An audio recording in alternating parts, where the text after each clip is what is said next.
Hello, I'm Jerry Malloy and welcome to my Play Right Away station. This is my course for the total beginners. Now for the next couple of videos I'm just going to be talking about the type of guitars that you might be learning on.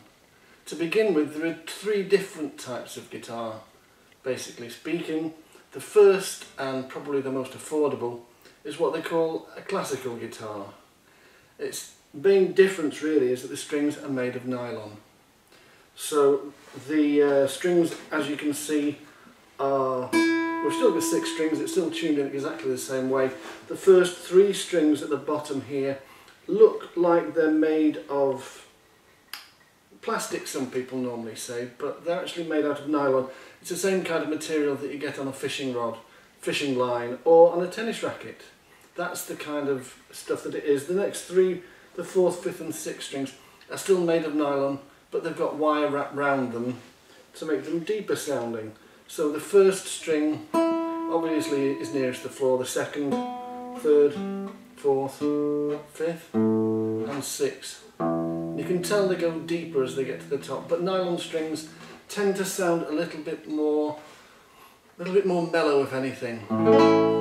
They're not as twangy or as jagged as the steel strings. And they're supposed to be a little bit softer on your fingers because the tension is different. As for the strings, I think they come in 2 different tensions. They're not graded like the steel strings are, either a high tension or a low tension, but that's not really anything to bother about at the minute. The first thing I normally get asked is if a pupil can learn on an electric guitar, or would they be better starting on an acoustic? Well, it really comes down to economics. With young people, they tend to want them to start on a classical guitar because they're cheaper. That really is the main thing. The classical guitar with the nylon strings is portable. It's easier to play because the strings are a little less tense. It's also portable, which is great. It comes in different sizes.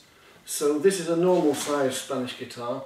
They don't really come any bigger than this, but they certainly go to 3/4 size and half size, and even smaller than that. So for people who's quite small, you might find it quite easy to be able to deal with one of these guitars. If a young person was to start on the electric guitar, there's considerably more expense. You need a guitar, you need an amplifier, a lead, etc. And they're playing on steel strings. But a grown-up, it really depends on what type of music you want to play. If you want to play rock, obviously you'd want to start on the electric. Folk would be a steel string acoustic, and just generally normal playing or classical would be this kind of guitar. Classical guitar normally is played with fingers. You would not really use a plectrum on this guitar because classical is a lot more disciplined. You tend to see classical players holding it in a different way. They'd have their foot up on a stool there, and they would certainly have this hand over there, and this left hand position the thumb would be in the middle of the back of the neck. It wouldn't be like rock players have it over the top of the neck like this, so it's a lot more disciplined. But learning to play on a classical guitar like this, it would be quite easy. As I say, the strings are quite easy to pluck, and it would be more a case of playing it finger style. The left hand nails would be short, the right hand, if it was classical, they'd want to grow the nails really to use almost like a plectrum.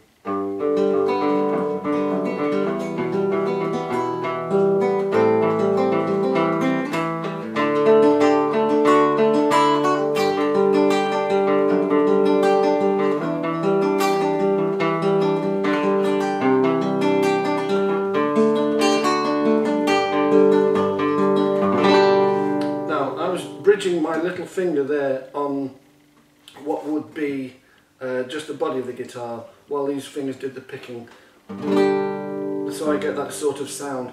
The other thing with this classical guitar is that all the parts are the same, except that on the acoustic steel string guitar and the electric guitars they have a metal rod running all the way through the inside of the guitar. And this is really important. Because the strings are at a lower tension, there's no need to have this metal rod, and it's called a truss rod. And it runs right from the top inside the neck all the way down to the end of the neck on the body there. Now the truss rod is something that really can make or break a guitar, and anybody that's not qualified or knows what to do with it shouldn't fiddle with it, because that can just twist the neck and absolutely ruin a good guitar. As I say, the nylon string guitars don't have a truss rod, so the most important thing is not to leave the guitar standing up against a radiator, because that will certainly warp the neck. And once the neck is warped, it's no longer playable. What happens is the strings tend to come away from the neck because the neck is bowed, and it just becomes unplayable. The distance the strings are away from the neck is called the action. And normally on the electric guitars the action is very, very low. And there's a good reason for this.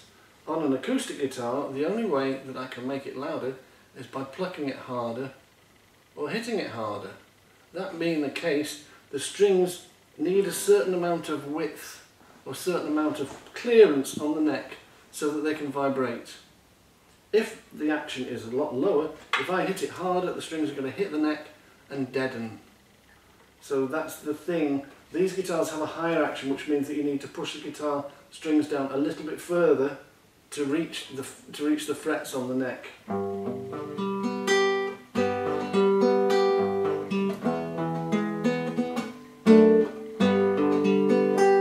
Now the tone is controlled by my right hand. As the pickups are selected on an electric guitar, the right hand has to be a tone control. So if there was a pickup in near the neck, as I've said before, the tone would be fairly bassy. If it was in the middle, it would get more trebly, and at the back, it's a lot more trebly. So my right hand here is controlling the tone that I get. So if I play a little bit and gradually move backwards, you can see that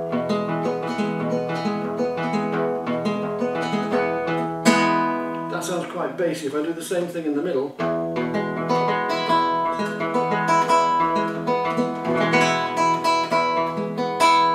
it gets a bit more trebly, and at the back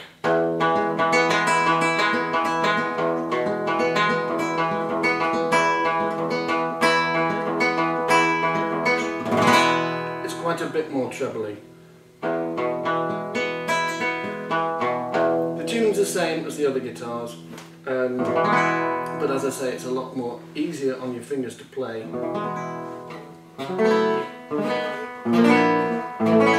Now you can see on the neck there are no dots at all. No dots at all, and if you look at the acoustic guitar or the electric, there are finger markers right the way up the neck. There may just be on some of them a marker on the edge of the guitar on the 7th fret, but when you look at the guitar with no markers on the neck, all the frets look very much alike and it's quite hard to play. And in some cases, when I teach people with guitars like this, I put a little sticker on the 3rd, the 5th, the 7th, the 9th and the 12th fret, because they will then recognise where the frets are, which is really important. And when you move on to an electric guitar, the dots are already there, so it helps to continue. So I'd like to wish you luck if you're starting off on this type of guitar, which, as I say, many of you will be, which is called nylon string classical guitar. Thanks very much for watching. I'll see you in the next one.